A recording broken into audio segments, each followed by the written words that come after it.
Welcome to the NZ Nomad Runner podcast.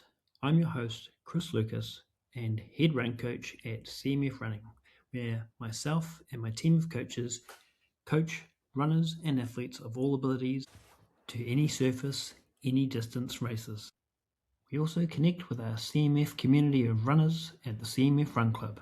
You'll find us on group runs, training weekends, events, and online, where we support each other on our running journeys in New Zealand and in Australia.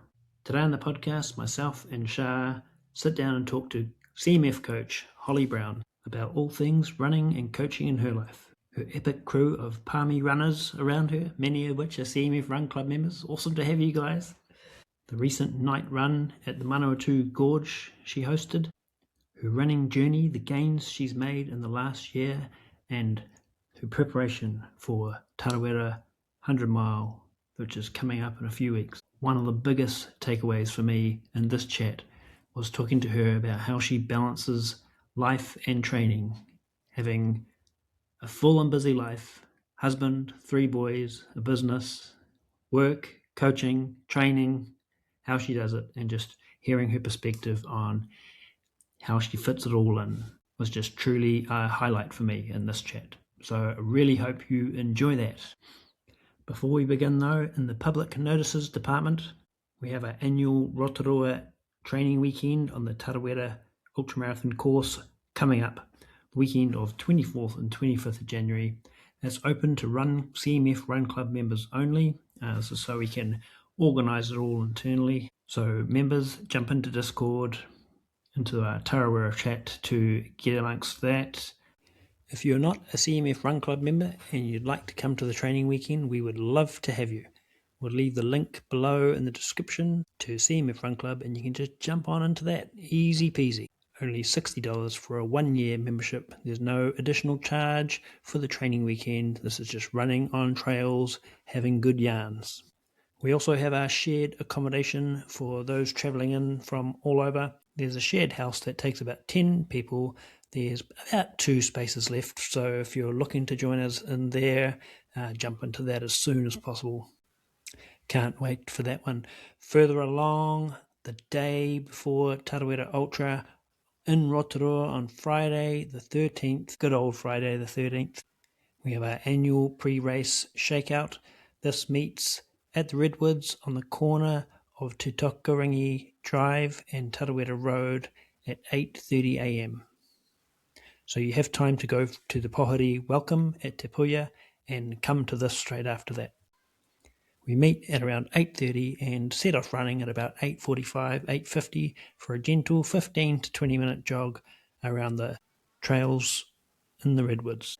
This run is open to anyone. Anyone is welcome to come. It's a great way to just connect. If you've listened to the podcast and we haven't met, we'd love to meet you. Great way to connect with others. If you're from out of town, coming in from overseas, we'd love to have you join us. It's just a great way to connect with others, have a little jog, shake out those pre-race nerves, ask any questions, and connect, make some friends. Keep an eye everywhere for that. It'll be in Run Club Discord, guys. It'll be on CMF, Instagram, Facebook, our Run Club Strava group, which anyone's welcome to join. Can't miss it. All right, team, that's it for now. Enjoy this chat with Holly. I know I did. Coach Holly Brown, good to have you here with us. So nice to be with you guys. How you going? All good. We are into it. You are joining us on a Friday morning in the middle of moving house.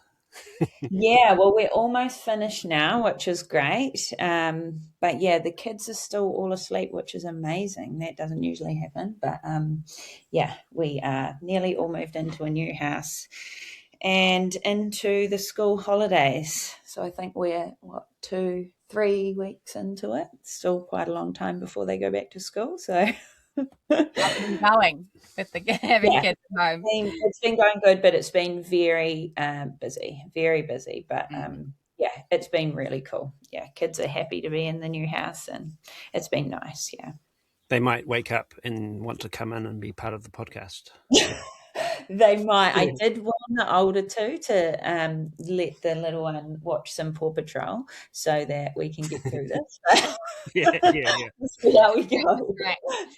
It'll add to the entertainment factor, Yeah, absolutely. Cool as. So, just a bit about your running story. I reckon that's a good place to start. I always love hearing Yeah. running story and their why. So, away you go, however you Yeah, like. I think as a kid, I remember even when I was really little, like 8, 9, I'd run down the road. We lived in Colleton, a little country place, and I would always just see even then how far I could go. So I remember running down the road, and it was about 3 k's to the bridge and back. That was my little run. And then I'd increase it to 5, and then I'd increase it to 7. And then I remember when I don't even know how old I was. Maybe I was about 12, and I got to 10 k's, and I thought I was amazing. So I always had a little bit of a fascination with distance, I think. I was never super speedy as a kid. I loved cross country, never super speedy though, but always, loved seeing how far I could go. And then I kind of went through school just liking running, but I played lots of team sports like netball, and I did horse riding and tennis and stuff like that. And then kind of when I went to uni, I remember I would run outside a little bit, but also go to the gym. And I had the same thing on the treadmill. I was like, I wonder how far I can go. And I would just keep running on the treadmill. And it used to switch off after an hour. And then I'd be like, oh, I'll turn it on again. And I keep going. So I always kind of had a little bit of a fascination with distance, but never kind of like did any events and stuff, probably until I was a little bit older. We moved to Australia, me and my husband now, and I think we might have done a half marathon over there, and I really, really loved it. But even things like I would go for a walk, I remember when I was over there, and I'd be like, I wonder how far I could walk. And I'd just go for hours. So that was kind of always inbuilt into me, I think. But it wasn't until I think maybe. So I think I did the Tarawera 50K in 2021. I think maybe around 2020, I did a marathon just like around the country roads that we were living in. And I just wanted to see if I could run a marathon. So same kind of thing. I was running kind of consistently by then, but then I just always had I wonder if I could do this. So I did that. And then that kind of led into seeing what other events were out there. And I found Tarawera, I think online, because I didn't really know anyone that had done that stuff before. And just entered it and went into it I had no idea what I was doing, actually. I hadn't known a lot of people that had done it, and I just kind of went out and did runs and didn't really know what I was doing. But absolutely loved it. I remember having the biggest smile on my face the whole time and just really loving it. And I just thought it was so awesome that you could go out and do these events and like eat all this yum food, and there was no time pressure, and everybody was so friendly and happy. So as soon as I did that 50K, I was absolutely hooked. That was and then it was just all, yeah. 50. Was that so? You did the 50K in about 2020. 2021, I think, was the 50K. Yeah, and then from there, I just got totally hooked. So I just started running all the time after that, and yeah, it just became a huge part of my life. I think as well, when I had the kids, it was a really important part of like keeping myself mentally healthy, because I'm somebody that likes to be active, and I've always been active. And when the kids are little, you're kind of like inside a lot of the time, and that running just keeps you mentally healthy, and it really helps just keep you avoiding cabin fever, because cabin fever is definitely something you get when you've got little people. So it was a huge part of just like making sure that I was happy, and I had those little bits of times in the day where I could just go out and do my own thing, which was really nice. So I think I went from the Tarawera 50K in 2021, and then I did Taupo 70 in 2023 and absolutely loved that. That was so much fun. But I always had the thing that I found hard with the running is I've always had lots of issues with my stomach. I've always got really sick on the runs. So that's been something that I've been kind of working on ever since I first started running, because I used to run and like actually vomit a lot of the time when I was doing those longer runs, but it didn't put me off. Even just on training runs. Yeah, even just on training Yeah, runs. amazing. Yeah, so I used to get really sick, but I still just absolutely loved it. It was just so much fun. So I think I did Taupo 70 in 2023, and then Taroueta 100K was in 2024, and then I did the miler in 2025. Yeah, and then it's just been ongoing from there. And running turns into coaching. Running turns into pretty coaching. awesome. Yeah, I love like sharing how much I love it with other people, and then from that, seeing, I guess, from people seeing how much joy I get from it, they've kind of wanted to be involved as well. So I kind of was sort of coaching people unofficially for quite a few years. The whiteboard, And yes, The yeah. And whiteboard. then I met you and learned so much from you, Chris, because when I was going into the miler is when we did some coaching together. Yes. Yeah, and then officially joined CMF from there, which has been great. That's so epic. We have quite a lot of similarities in our little running story. I used to get obsessed or about running when I was a teenager, running a little bit further, and my parents lived on this road that was I knew it was 18 k's long, even though by counting the letterboxes I think actually more than obviously, because I didn't have a watch or anything like that, and I was maybe I could run a little bit further.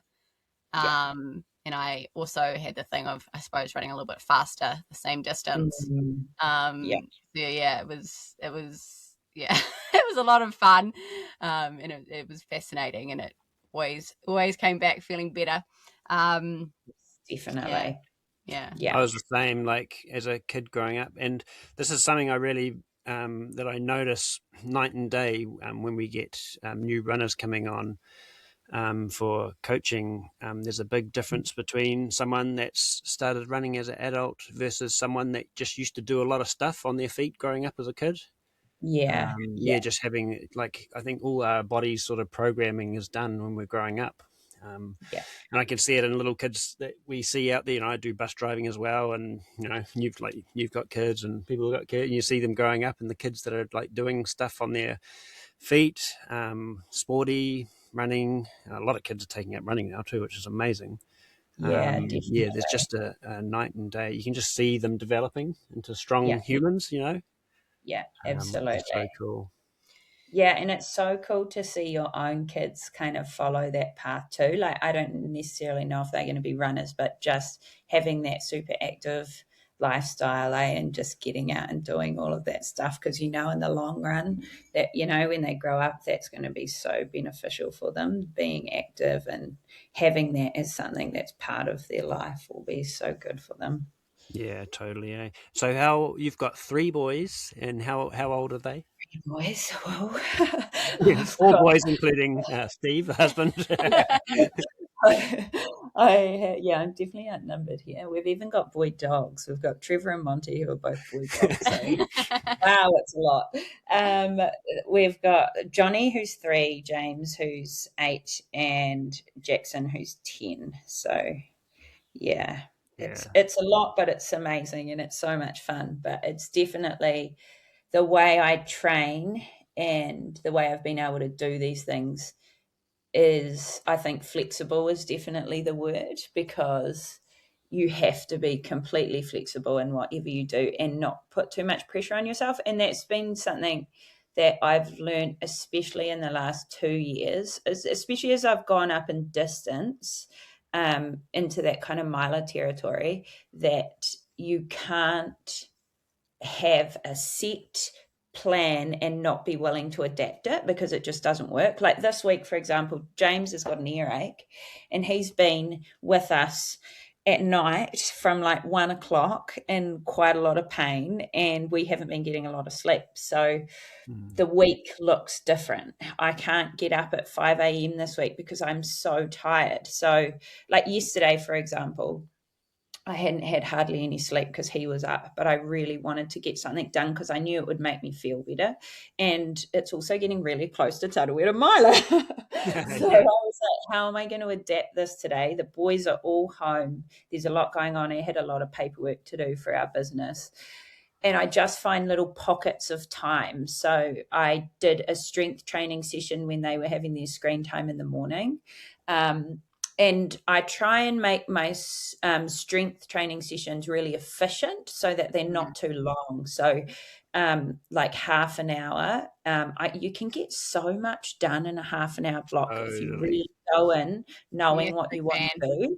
Yeah. And I've started like lifting heavier and doing less reps, which again shortens the time, which is great. So just finding those little ways, like I knew I needed to do a leg session, but making it really short, really efficient, and then went back to work and doing work. And we went out and did a couple of things. And then I was like, quickly, I've got another half an hour. So the boys were distracted. They were play fighting in the lounge. I quickly went out to the street and just, because it was heat of the day too, and I really wanted to get some heat stuff done in leading into Tarawera. So I was like, okay, I'm just quickly going to go out and do a 5K along the road. And like, I just went up and down our little cul-de-sac so that I could still check in them every couple of minutes. I'm like, you guys okay? Go back out. So I did 5Ks like that. Then we were busy rest of the day. I got them to bed, and I know I'm very lucky to have a treadmill. We got a secondhand treadmill, and honestly, I don't feel like I could live without it. It's my baby. I love my treadmill. Once they'd all gone to bed, I then did a quick like incline treadmill session because I hadn't got it. Where we are now, there's not as many hills. So I'm like, okay, what can I do to kind of get those hills in? So I use the treadmill a lot on like 8, 9, 10 incline and just do incline repeat. So did that once they were in bed. And then by the end of the day, I'd done a strength session, I'd done a 5K, and I'd done a treadmill session. And that was all kind of in just those little pockets of time.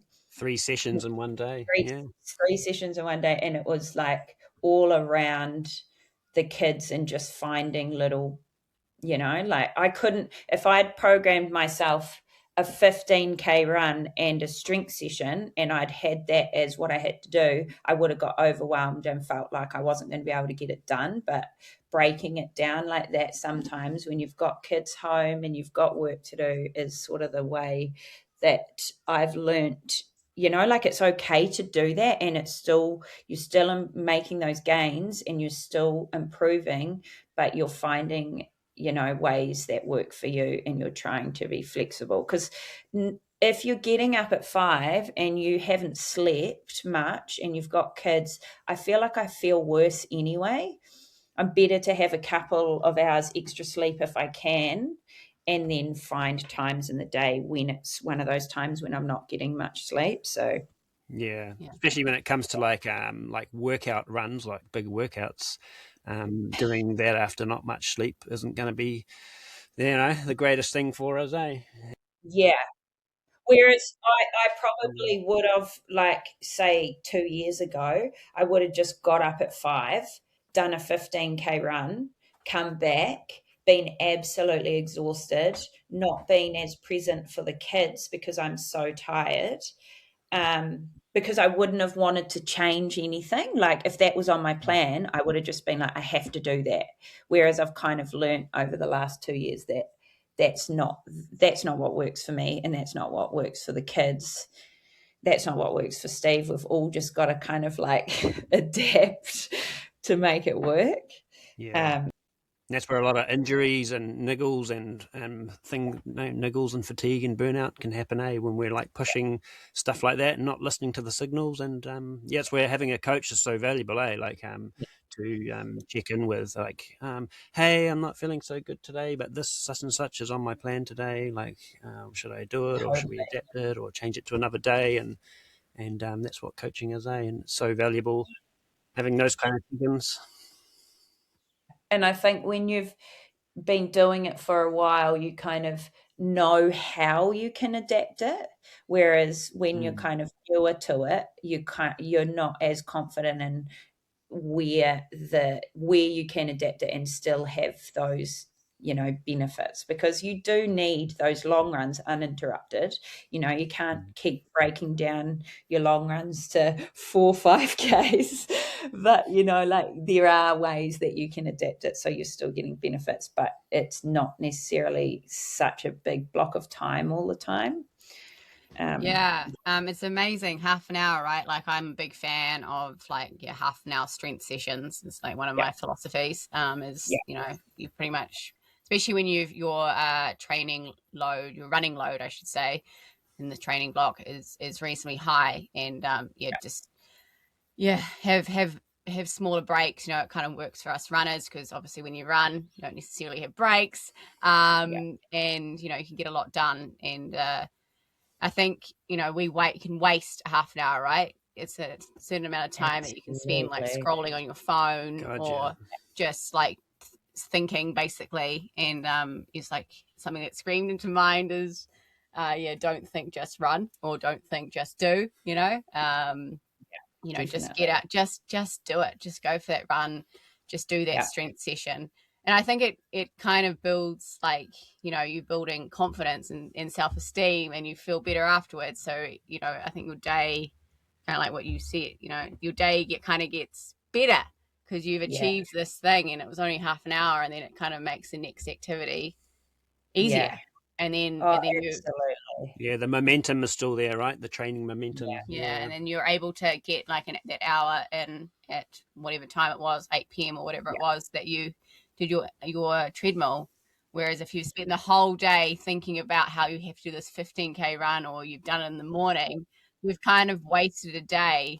Whether it's just like thinking about it, that you have to do it at 8 p.m. because you're procrastinating, or you're tired from doing it in the morning. So I think that's a really cool way of approaching it, for multiple reasons.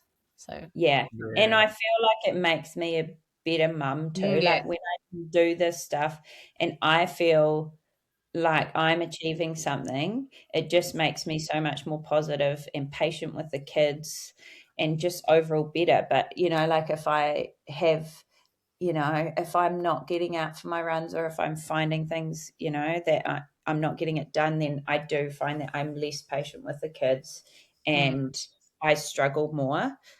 So I know that it's really important. And I know that Steve knows that too. Like, he's pretty awesome. He's really supportive. But he can see in me that it's really essential Mum gets her runs in. Have you been for your run today, Holly? Okay, go for your run now. Exactly. And I'm very aware that that's what I'm like too. Like, for me to be happy, bubbly, good Holly, I need to be exercising, and that's just something that I've always been like that. It just makes me feel better, it makes me feel good, and it makes me feel positive. I need those endorphins. Dealing with that many boys too, like, you definitely need those good endorphins to get you through. And that mental break as well, eh? Yeah, absolutely. It kind of makes me think, because something I've noticed about you, Holly, is your energy. You've got a lot of energy. You always, I know it's, obviously what goes on behind closed doors, but you always come across as being sort of happy and bubbly and easy does it, I guess, is, kind of the persona I get from you. So I guess, what's your magic potion? No, what's your your thing that keeps you kind of going? You've kind of alluded to it.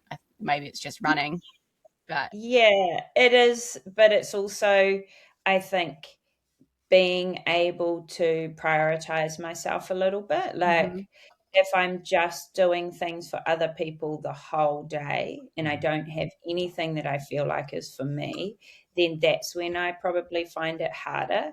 Mhm. Teaching as well, because I'm a teacher, like you're giving the whole time, like you're really prioritizing everybody else's needs before yourself. And then it's the same with being a mum. You're really trying to like keep these little humans alive and make sure they're happy and safe and well. And that means that you are always prioritizing other people's needs. And if you do that and then you never do anything for yourself, then that's when I think it gets really hard. So I've always kind of made sure that I've had something for myself, even when like the kids were really little.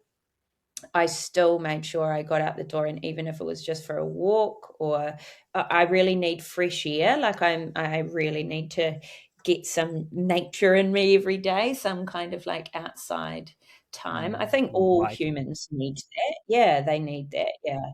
And if I have that and I feel like I'm achieving something and I'm, putting some time aside for myself, then I'm happy as, because I love giving to other people. I love being able to look after people, but I also know that I need to look after myself. And when I don't look after myself, that's when I'm not happy, bubbly Holly. That's when I'm like, oh, something's off, the balance is off. So yeah. I can totally relate to that too. Yeah. I think that's really, really awesome that you've recognized that and acknowledge it, because I think it's quite common or quite normal or something like that, that people don't put themselves first, because they might think it's selfish or it's this or it's that. But I think you hear it quite a bit that running or being active helps me be a better version of all my roles.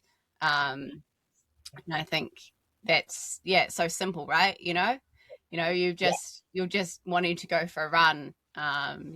It's so simple. I almost feel like it would be selfish if I didn't, because they wouldn't get the me that is the happy me that keeps everyone together. If I didn't go for my run, help them. That's a really good way of putting it, eh? Yeah, that's so obvious. And like it's not necessarily like I don't want to promote running as the thing that like it keeps you mentally well, because like what happens when you get injured, right? What are you going to do then? But it's not necessarily the running itself. It is the running for me, but if I couldn't run, it would be going for a walk with a dog, or going and just getting some fresh air by myself, and maybe like sitting down and having coffee by myself. I think it's more that you're getting some time where you're not just helping other people the whole time, or you're not surrounded. It's also like having boys and being a teacher can be really overstimulating. And I think a lot of mums get this, like they're really overstimulated a lot of the time. And to be able to like go somewhere else, and like running is a really great way to like clear your head. But whatever that is for you, whatever that looks like for you, it's just having that time to clear your head and not be, be quiet too. Like quietness is so nice. Yeah, it's almost meditative, right? It is. It's almost meditative, I think. And a lot of my runs are that kind of like, I won't have anything in my ears. I won't like, sometimes I'll listen to podcasts or music on longer runs, but often I'm just like, it's just silent. And that is like, I think it is like meditation. Yeah. It allows you to kind of still your mind and come back refreshed.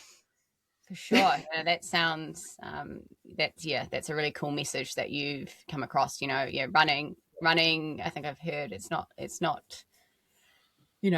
am I going with this? It's not therapy, right? Yeah, I was going to say it's not therapy, but it also, I think sometimes it can be like a daily kind of therapy, but it's not it's not the answer to your problems as such. No. It's not the main fix. No, it's not the main fix. You can't run from your problems, right? You still have to address your problems and all that kind of thing. Yeah, it's so cool how you've, like, we're reading your coach bio on the CMF website. I'd encourage anyone who's interested in seeking out Holly for some coaching to go and read that. But it was so cool to, just read about the stuff that we had talked about right now, how you balance these different aspects of your life, and how it's become part of your coaching philosophy, what you can help others with. Yeah, and that's what I love doing. I love seeing other people succeed when they didn't necessarily think that they had that word time, eh? It's such a funny word. They didn't think they had the time or the resources to do it, but when they realized that, like you actually can do amazing things even if you don't have huge amounts of free time. You can you can still do really, really awesome things and achieve your goals. You just have to be really targeted and be willing to adapt and be a little bit flexible. Do you get distracted? Like, I find one of my biggest things for me personally is because I do have the time to train, but I seemingly don't, sometimes because I get easily distracted. Are you a person that doesn't get distracted with, things, scrolling and whatnot? I'm terrible. I get so distracted like a magpie. But I think, I don't know, that it's almost like the busier I am, the more targeted I can be. And when I have more free time, that's when I'm more easily distracted. So it's quite good being busy because you're like, I actually don't have any other option right now. If I don't do it now, it's not going to get done. So in a way, sometimes like being super busy does help because you don't have any other time. But you don't have time to consider the choice of when you do it as well. And I think also it's been like a discipline that's like it's taken years for me to get that targeted with it and be that disciplined, because I probably like 3 or 4 years ago I would have been more distracted, I would say. But now with life the way it is, I just can't. I just have to get it done. Otherwise it's just not going to happen, like there's just no other option really, which is a good thing. Yeah, it's so cool. It's inspirational to hear for me, actually. Yeah, it's very cool. What do they say? They say if you want something done, ask a busy person. And I was thinking that when we were talking, I was just thinking that saying. I was trying to remember it. Yeah, absolutely. Cool. So let's talk about the running community that you have in Palmy. There's something in the water up there in Palmerston North. And it's so cool that since you've joined our coaching team that we've had a number of runners in Palmerston North and the surrounding areas, join Run Club or start to be coached by you.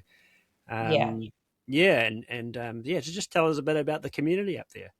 Yeah, it's been pretty amazing. So it kind of all started for me when I started working at Hiwanui School. Hiwanui School is where I have worked for 8 years. And as soon as I started there, I just met all of these runners. I hadn't met a whole lot of runners. And then everybody ran. All the mums ran. They were so badass. It was awesome.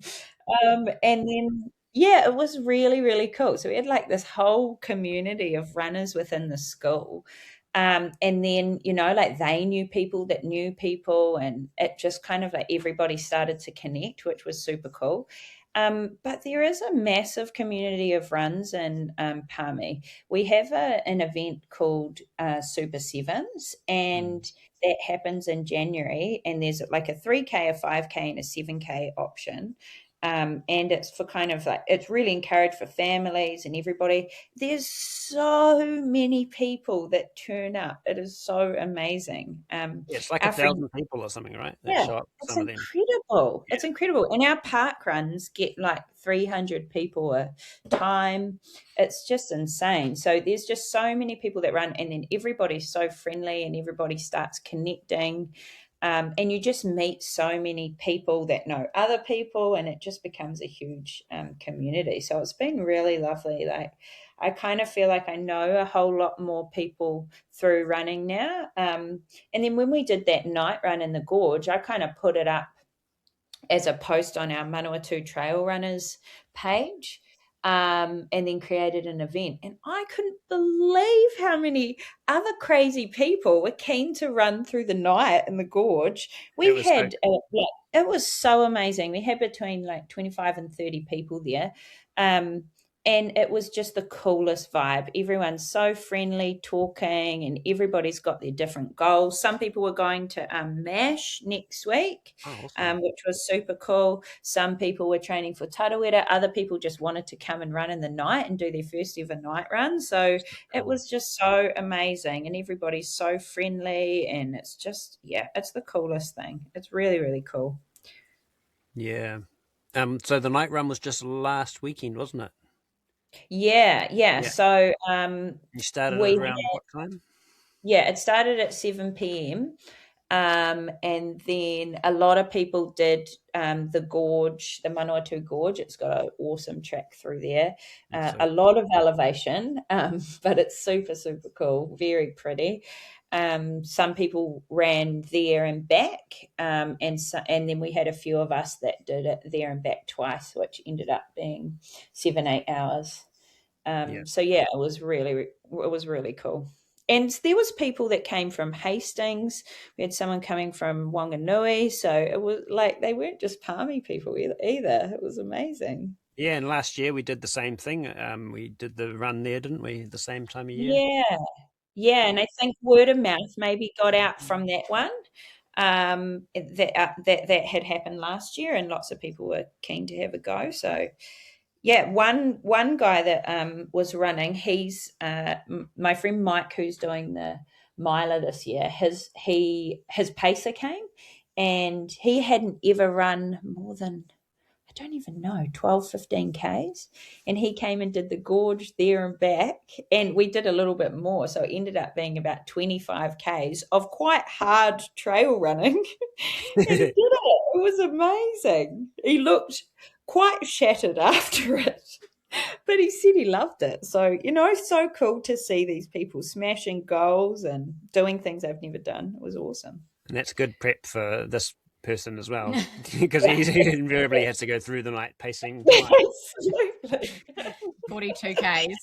I love it. Yeah, I think those runs are so great, like those night runs, especially when you get a group together.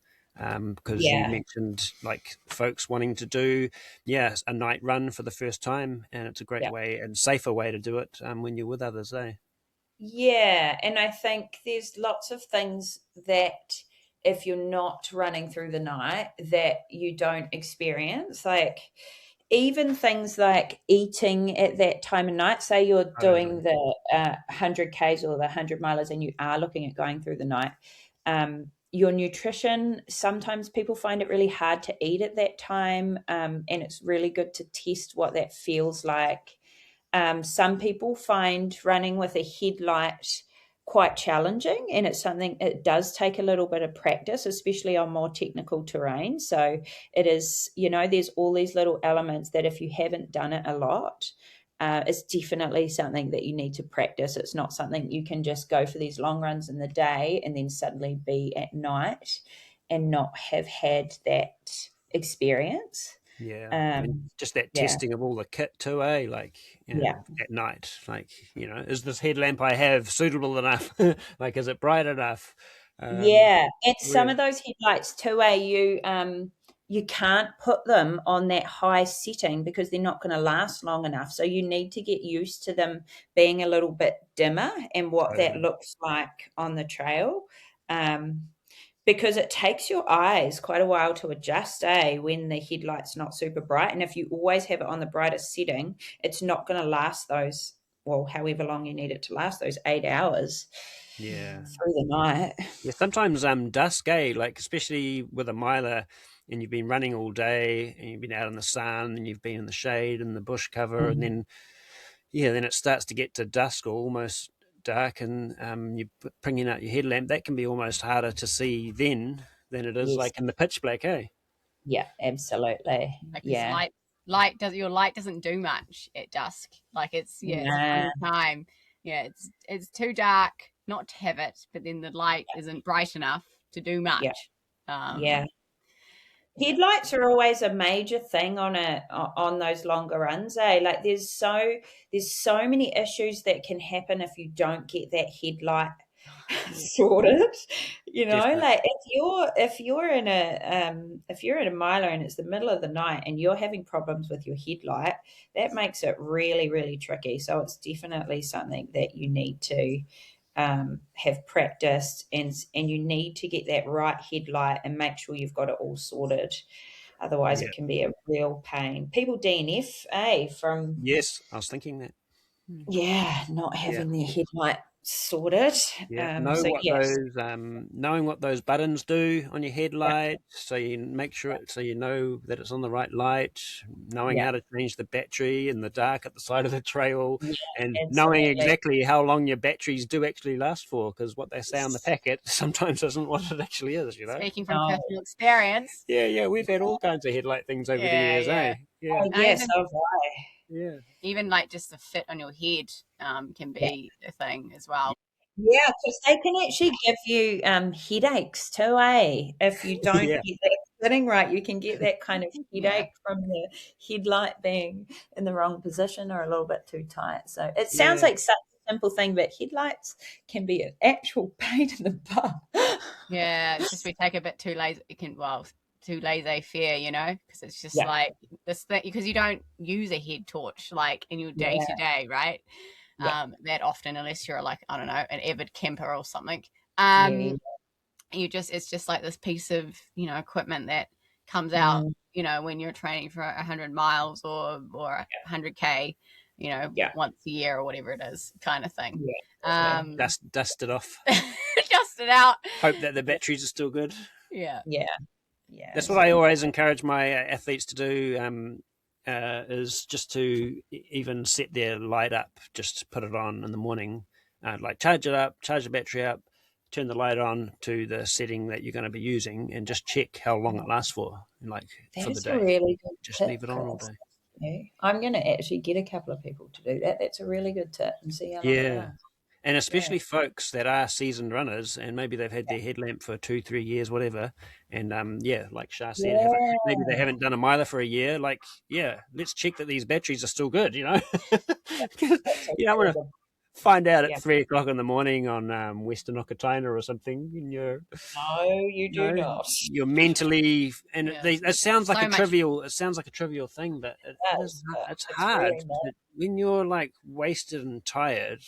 Yeah. It's really hard to change a battery. Yeah, the Yeah, mental. and it's actually like quite mentally exhausting Mm, when you can't see properly because you're right. having to use a lot of your brain power to think about where you're going, and that really can exhaust you. So it is Mm. something that you really want to get right, eh? Yeah, yeah, And that's the podcast about head torches. yeah. Yeah. Some awesome tips there. Yeah, Yeah, for yeah. sure. Um, So, tell us about. So we're leading into Tarawera this year. Tell us about your Tarawera Mila last year. Yeah, so like I say with every run, I loved it. I love events and I love running them, but there were definitely things that were hard. So I got quite sick on the miler. So from about 20 Ks, I think 25 Ks was my first vomit. oh my gosh. That's so early. And it was so early. I loved it, but that made it really challenging because I was quite nauseous basically from 20 Ks until the end. And I remember talking to this chick that was running it as well, and she had a lot of gut issues. And she said to me, I wish that I could just run these and not be sick. Wouldn't it be so much fun? And I was like, oh my gosh, I feel exactly the same as you. Like, I've run all these long events and I absolutely love them, but I'm always struggling with nausea. And the whole time, really, it was pretty challenging to get food in. I knew that not fueling was a non-negotiable, so I made sure I was fueling. But yeah, I got pretty sick. But I still felt reasonably strong. I felt really strong in my body because that was when you trained me, Chris, and I felt strong from the strength training that we'd done. The strength training I do now looks very different, but that was probably the first block I'd been super consistent, making sure I did 2 strength training sessions a week. So I felt strong in my body, and I knew I had the fitness. So that wasn't the problem. Like I got to 100 Ks and I still felt pretty good, except for feeling sick. It was when I got to about 130 Ks. That's always that bit when it gets really hard. I remember sort of making similar noises to what I made when I was in labour, going up to Blue Lake and being like, Sometimes it's a nice release during the day, like things like that. Yeah, absolutely. But like we got there and I was so stoked, and I remember getting to the finish line, and I had some friends there and my husband there, and I remember one of my he's an amazing runner, Ewan Campbell, and he goes, "Would you do it again?" And I was like, "Yep." Even though I was absolutely wasted, it was really hard, I still loved it, and I knew that I wanted to go back. And because I've never, in sort of like 50 Ks, 100 Ks, you kind of focus on your time more. I knew that I just wanted to finish it, the miler. I didn't really have a time goal in mind. And that's the same thing as going into this year. It's not necessarily a time goal for me, but it's definitely, I want to feel stronger in terms of my nutrition. So after that miler, I worked with Kim, who used to be with CMF, on my diet. And I took gluten and dairy out completely for maybe 3 months, I think. And that made a huge difference in just like getting my gut microbiome sorted. I'm still not perfect, but I'm way better. So when I did the Topo 100K, that was the first time I've ever done a ultra and didn't vomit. There was no vomiting, and I didn't feel sick. And it was just like such an amazing experience for me, because I've always loved the running, but running and not feeling sick, that's even better. That's so cool. So, yeah, I was really stoked. And I think it was just, I just had to be really a bit more disciplined with my diet. And I definitely still don't really tolerate gluten. So that's been something that in my training runs, I use like gluten-free wraps, because I need savory stuff. So gluten-free wraps are really good for me. And just changing that diet a little bit to a bit more whole foods has really helped. I still use gels. I use Scratch. But yeah, I have to alternate and just be a bit more careful about what I eat. And I think part of it as well in that miler was that I was taking tailwind in the miler, but I started to feel a bit sick from it. And I don't know if it was actually the tailwind. I was probably just sick anyway, not feeling good. But I took away my tailwind, and then I just started having water and not having kind of like that sodium as well. And I wasn't having those electrolytes either. So I ended up getting what is it called when you retain the water? Water retention? There's another word. Water retention.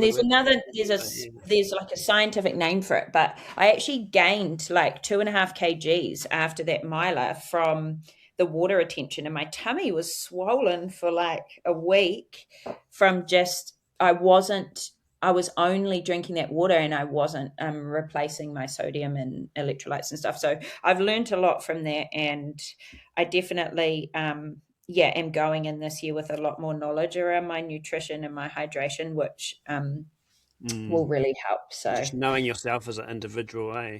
Yeah, and I think with the miler, like, you can't get away with doing a miler and not having your weaknesses show. Do you know what I mean? Like, you can kind of even get away with 100 Ks doing things and, like you're winging it a little bit. But when you come to a miler, if you don't have your nutrition and your hydration sorted, and you do have gut issues, or say it was something else, you had some weaknesses in your body, things like that, like you hadn't been doing the strength training, or you had some inconsistencies there, they will show up in the miler. Like, you can't get away with doing a miler and not having that stuff sorted. So that was a really good lesson for me, because I knew that I didn't have, I had tried really hard with my nutrition and hydration, but I didn't have it sorted. And so that was definitely what got me in the end. But It's such a still cool loved message it. about the miler. And I that's one of the reasons, it's one of my favorite things to coach runners towards is milers. Yeah. I just love that there's all these different elements to prepare folks for, Yeah, not just the running, absolutely. not just the training. Yeah. But I really enjoy the mental aspect of the miler too. Like, I feel like I really enjoy pushing myself and seeing what mentally I can achieve. And I kind of, is it weird? I really like being in that pain cave a little bit and seeing what it's like and kind of pushing my way through it. It's definitely something that I enjoy. I was the same with labor. I really is it similar? I really like seeing like what your body is actually capable of when you're in those really, really hard moments, and Yeah. seeing that you can kind of come out the other side. It's just like, it's so hard at the time, but then when you've done it, you're like, wow, I'm a badass. Like, I can't believe I just did that. Yeah, so much resilience, isn't it? And Yeah. as we go back and do these things, second miler, third miler, or more experience, you tend to lean into those moments more Yeah. to explore a bit more and find out a bit more, eh? Yeah, absolutely. Yeah. That It's reminds pretty. me of like circling back to like what you got into running, like you were curious when you were a child about running, Yeah. what would happen if I ran, 3Ks, 5Ks, 10Ks, etc. So it's like an innate, natural thing about you, which I think you mentioned earlier in the podcast. And I think that's a really key part of a miler. Like, I think Yeah. when I did my miler, I think I got there and was like, nah, stuff this. Partly, it's not for everyone to, want to be so curious about what it's like to be pushed, because it's uncomfortable. And we all have different levels of how uncomfortable we actually like being comfortable, if that makes sense. That comfortable with being uncomfortable is a bit of a, on a bit of a, spectrum. Yeah. Yeah, everyone's different. And but if you're thrive in it and you're curious about it and you're taking that positive point of view and having fun with it, then it's milers are a great springboard to investigate all that kind of stuff. Absolutely. You just don't get that in normal life. Do you know what I mean? Like, you don't get to experience that stuff in normal life. Like, it's just like this out of world experience. And it's just like, for some people, I guess it would not be fun. But for me, I just think it's so cool that you can go and experience something like that. And I was talking to Holly, my pacer, another amazing CMFer, yesterday, and comparing like last miler to the miler that I'm going to do this year. And I was like, it feels like, for me, because, it's I love it so much. It's almost like Frodo going to find the ring. Like, you're just going on this big adventure. And that's what like, you have no idea what's going to happen. You don't, because, it's just anything could happen in a miler, and it's just this cool adventure. And if you have that kind of positive mindset going into it, knowing that things are probably not all going to go to plan, but you're just going to have a blast doing it, then I think that's when you have the most fun. Yeah.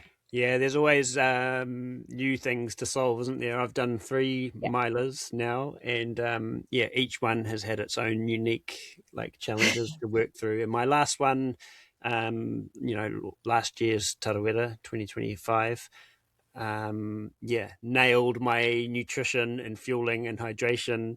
100%. It was so good and so amazing, my fueling that day, but I had different problems to solve, like a lot of knee and foot pain from 100 odd Ks onwards.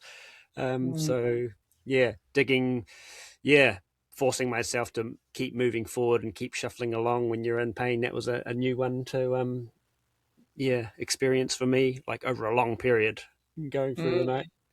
It's a really long period of time. Letting out those groans because it kept getting worse as time went on. Those groans. audible It's moans. getting hard when the groans start coming out of nowhere. Yeah, you're getting me excited about doing another miler at some point Oh, soon. they The are they're yeah, so much fun. But like it is something that, it takes a lot of time and it takes a lot of juggling with normal life. And there is a lot of fatigue that comes too through the training and then afterwards. So, like it is something that you have to really look after yourself in everyday life in order to be able to do this stuff. Like you have to be eating enough, you have to be hydrating enough, you have to be getting enough sleep, which my sleep's been shocking this week. But like all those little pieces of your normal life need to be in place. Otherwise you're just going to run yourself into the ground. And like I've got 3 kids that I need to be there for, so I just can't do that. I have to make sure that I prioritize looking after myself, or I can't go on these fun, amazing adventures. yeah, so epic. Yeah. Well, So thank you so much for joining us, Holly. It's been a great chat. Yeah, so cool, and really look forward to your Tarawera this year. yeah, hopefully we see lots of the CMF crew out there and we can all, catch up and it'll be super fun. That's the other thing that's great about Tarawera, eh? It's like a big party, everyone catches up and it's so nice to see like a whole different range of people that you don't normally see, eh? It's so cool. Yeah, it is awesome, eh? Yeah. And we'll get to hear like you might have some new stories to tell for your I bet I will. I bet I will.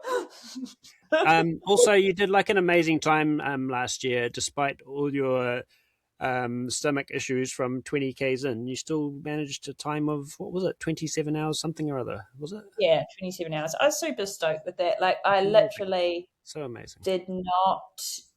Yeah, I just wanted to do under 30 hours, only because I didn't really want to be there past 30 hours. But yeah, I was super stoked with it. Like, considering all of the things that I was dealing with, I was really stoked that I came in that time. Yeah, but yeah, like I said, for 100Ks and things like that, I do think about the time. But for milers, there's this thing that happens in milers where you kind of get into it, and then you're like, I reckon I could achieve this time if I just keep going the way I'm going. But you can never keep going the way you're going. That's not how milers work. So I think it's so important for people doing milers that they don't, at even 80, 100Ks in, start thinking about that finishing time. Because often, especially in first milers, your 100K time that you get at 100Ks, you double that. And that's about what you get for your miler time. So there's just no point, even at that 100K point, thinking, especially if it's your first miler, what time am I going to come in at the end? Because then that disappointment can come in for people too, that, oh no, now I'm starting to be behind the time that I wanted to do. And then that can be a bit deflating as well. Totally. Process, not outcome, eh? Absolutely. Yeah. And doing maths while running is just a waste of brain power as well. Waste of brain power. I don't know why we do it to ourselves. I start trying to do all this maths in our head, and then it becomes less accurate as the time goes on because your brain just turns into mashed potatoes. Yeah. Then you can't even do maths anyway. You just Oh, so funny. Awesome, my friend. Well, look forward to seeing you next weekend, actually, for the Rotorua training weekend. Yeah, sounds great. Thanks for coming on. Awesome, Holly. No worry. Have a good day, guys. You too. So, Bye.